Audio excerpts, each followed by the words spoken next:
Hello guys, makikita niya yung pusa, parang may inaabangan o parang may nakita siya sa may pader. So, hinihintay niyang may lalabas doon. So ngayon may pagkakataon siyang lumapit para tignan kung ano yung gumagalaw-galaw sa may pader. So, naghihintay siya ng pagkakataon hanggang sa may pagkakataon na siyang kunin o dakmain yung nasa pader na gumagalaw-galaw. O yun, ginakma niya, mahabang-mahaba na.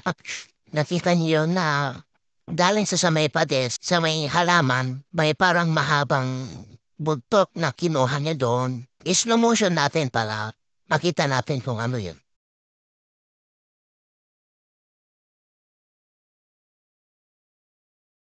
Tataiming siya kung kailan niya dadakmain yun. Slow motion sa may pader.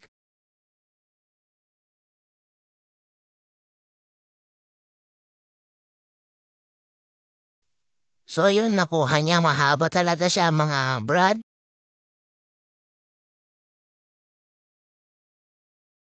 Kinuha niya, nagpambuno pa sila doon sa may halaman. Slow motion ulit natin.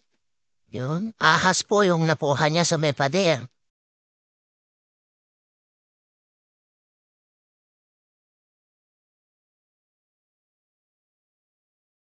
Ulitin natin mga to.